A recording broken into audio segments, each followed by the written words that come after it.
everyone, it's Sarah. Welcome back to my writing tip videos. In the month of May, I've been talking about writing as a business. And today I'm going to talk about specifically when to quit your day job to pursue writing full-time. This is a question I get asked a lot by my clients. Some of them are self-publishing, some of them are publishing with small publishers, and they're making a little bit of money from their writing, but they don't know if they should quit their day jobs and pursue it full-time. So here are 4 tips that it might be time to quit your day job. The first one is when you've saved enough money. Now, obviously you can always save more money, but what I'm talking about here is, have you saved enough money to live on for a month or two if you didn't make any money from your writing? It's always important to have a little cushion that you can fall back on if you don't make any money, or if you don't make as much money as you're used to. It's just nice to have that cushion. The second thing is when a good portion of your income is already coming from your writing. So if you're already making a little bit of money on things that you've published, or some freelance writing or freelance editing that you're doing, and the only reason you can't make more money on it is because you don't have the time to invest because of your day job, that might be a good time to quit your day job so that you can get more business or produce more content and generate more income that way. It's also a good idea to save money in this situation. That's another thing about all of these tips that I'm giving. You don't necessarily need to have each qualification met. It might help to have more than one. Another thing that is nice is if you have financial support from someone else. So if you're married and your spouse is making enough money to support both of you, or if you have parents who are willing to let you live with them and pay cheaper rent or no rent at all, or maybe you can do some work in exchange for living there. There's nothing wrong with accepting help from another person. Back in the day, artists used to have patrons. So there were people that supported the artists so that they could have time to write or create their art.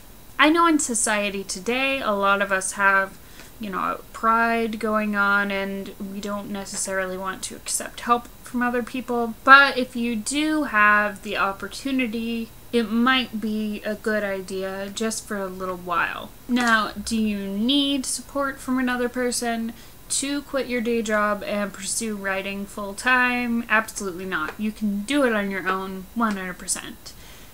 You might have to work a little harder and, build up your writing business on the side while you have a day job. And then once you're establishing some income from that, you can go ahead and pursue it full time. The next thing is that you have the opportunity to do part-time work. Now, this can be really good because you have the stability of a paycheck, but you don't have to commit as much time. So you can devote the rest of your work day to your writing. This is kind of what I do. I don't necessarily have a job, quote unquote, but I do spend a good portion of my day working for other people, doing marketing or editing or freelance writing, whatever it is, and then I spend the rest of my day working on my own stuff. And the last thing is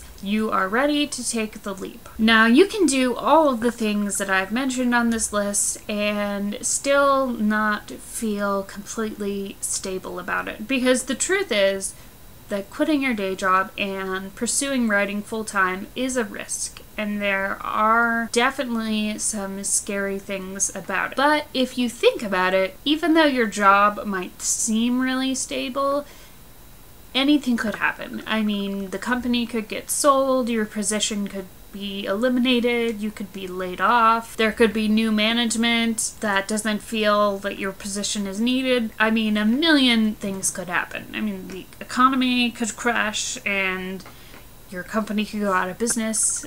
You never know. While it might seem more stable on the surface, there's always a certain amount of risk involved with anything. So at some point, you do just have to take a leap of faith and know that things are going to work out. And there's no shame in quitting your day job, pursuing writing full-time, and if it doesn't work out after a couple months, maybe pick up some temp work, maybe pick up a part-time gig, maybe even get a different full-time day job, or get a job that's more flexible, whatever it is. I mean, point is, don't give up. So if you quit your day job to pursue writing full-time and it doesn't work out, that doesn't mean that you're never going to be a successful writer. I really believe that a lot of these successful writers out there are just people who never did give up. Alright, that's it for me for now. Do any of you have experience with this? Let me know in the comments down below.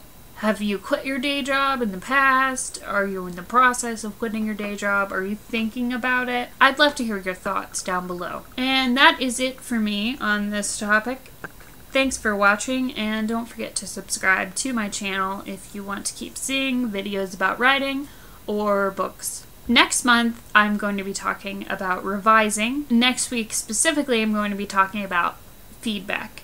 How to take feedback, why feedback is so important, ways you can look for feedback. Don't forget to check out my mailing list, The Daily Writer, for daily writing inspiration. I will leave a link to that down below so you can check that out. And I will see you all next time. Thanks for watching, and happy writing!